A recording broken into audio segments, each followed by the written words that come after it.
Two black belts squaring off here. Two second-degree black belts at that, Jessica.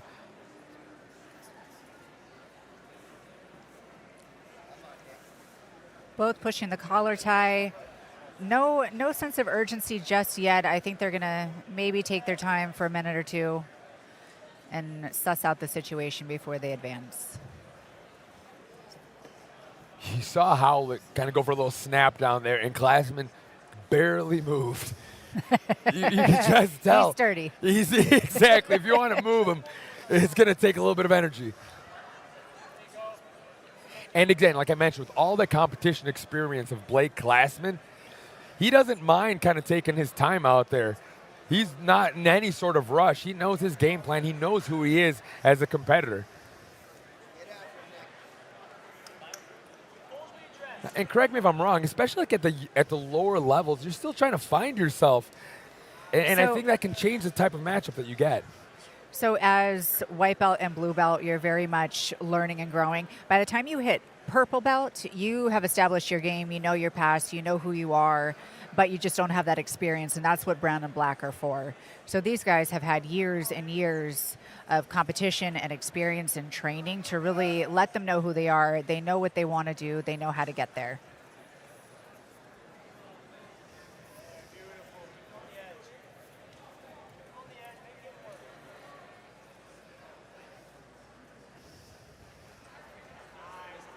There you saw Klassman looking to set up a snap down of his own, but again, another very sturdy grappler, Nick Howlett.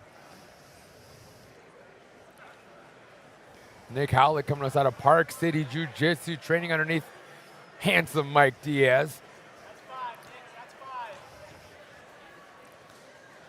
Howlett is pushing the takedown attempt, but he's just driving straight into Klassman, and Klassman is just, again, too sturdy, too strong for that kind of thing. He's really going to have to start snapping the head down, creating angles, trying to off balance, because right now he's just kind of hitting a wall, almost staring in the mirror in MMA terms.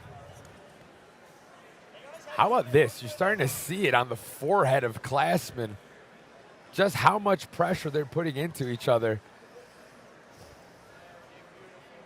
I mean, you almost see a welt starting to form. That's the kind, we talked about that immovable object that they each pose for one another, but they're most certainly trying. This is a very evenly matched bout here between Klassman and Howlett thus far.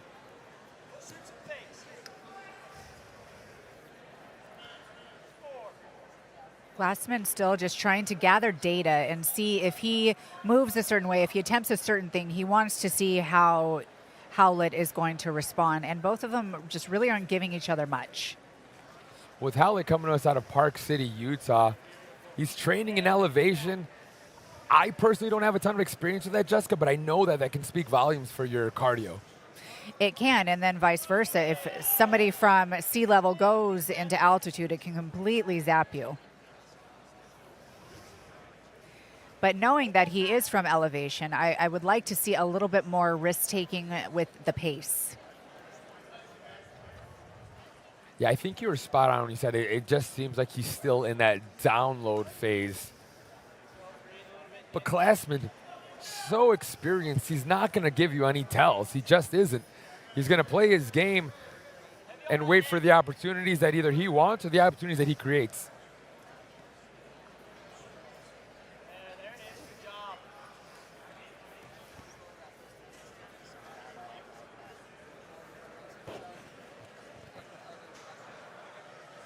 Not uncommon for a grappling match or jiu-jitsu match to spend that much time on the feet, but there we see Howlett pulling guard and sitting.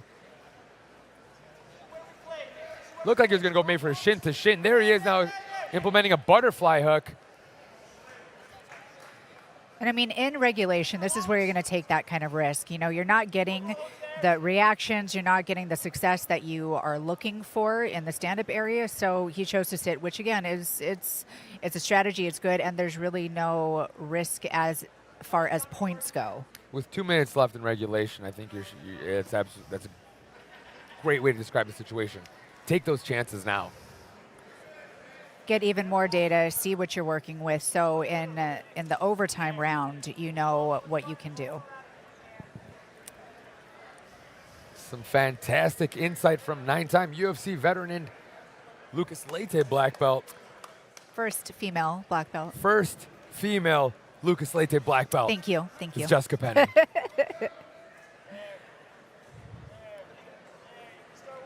There you see Howlett pummeling in that left underhook.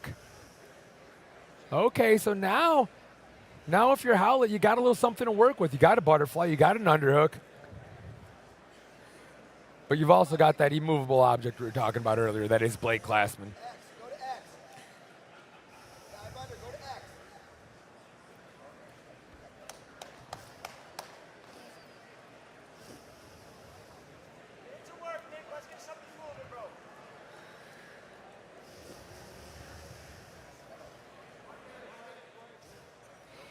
Even though he's not having success, I appreciate Howlett trying something different. That speaks to his experience level.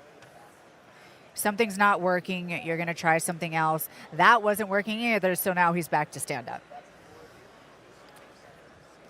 Sitting back to guard once again is Howlett.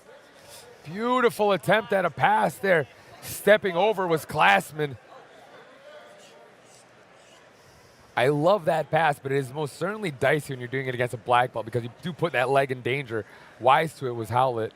Well, and that's not a finesse move. That's a power explosive kind of pass, and that is not what I saw in that attempt. So you talked about Howlett's willingness to take some chances, to make something happen. You know, I think there's something to be said for Klassman also sticking to his strategy, right? I think it's easy to get frustrated out there and start making changes on the fly that maybe you didn't want to make. We now head towards the overtime round.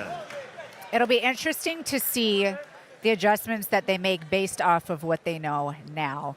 If I'm Klassman, I am pushing the pace. I'm getting heavy pressure nonstop. If I'm Howlett, I am off balancing, throwing it up, going for a leg, just going for something to sweep up on top.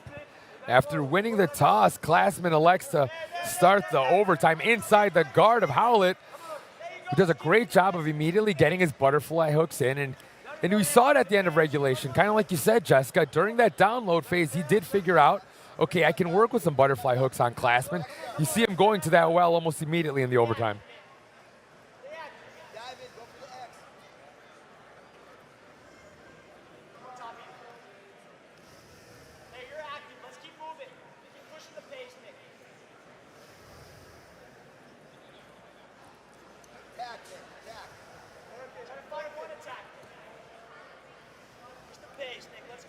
Heard one of the coaches of Howlett imploring him to swing for that X. You see the insteps of Howlett kind of in place for that X guard setup. But unless Klassman lets him underhook that leg, there is no X guard. And Klassman wisely going for the head. He saw the opening, he took it. Patience is his game, definitely. But again, if I grab the head there, I might try and just like jump over and roll. I might try and make it exciting. Try and score.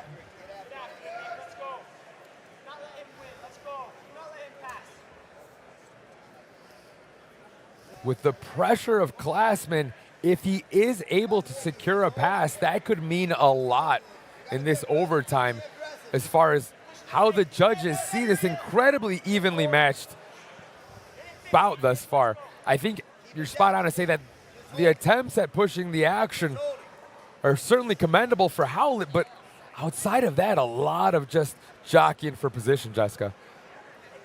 Let's go now. Let's push the pace. Let's go. Attack. Working his way back up to his feet is Nick Howlett. Watch the snaps and let's go. Well, another thing is, if you came all the way from Park City, Utah, you didn't come here to just jockey for position the whole time and maybe go for a move. You could tell Howlett's out here looking to get the job done, but that's such a tall task at the black belt level.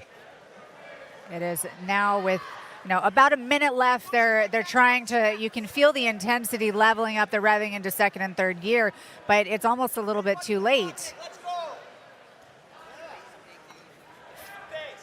I feel like a blast double will win this. Well, we saw Klassman right now glance up at the Jumbotron. He knows he's short on time.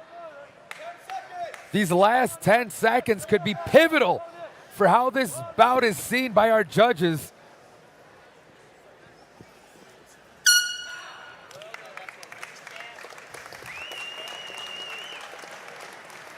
That one was for all our jiu-jitsu nerds. I love it. I don't mind that at all.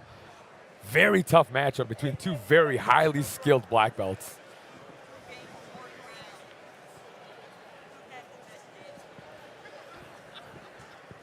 This one is going to be interesting to see how the judges score it.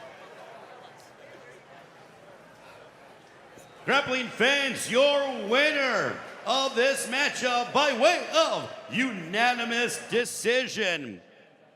Out of the black corner, Nick Howlett. And let's hear it for his opponent, Blake Klassman. Nick Howlett getting the nod. Don't forget.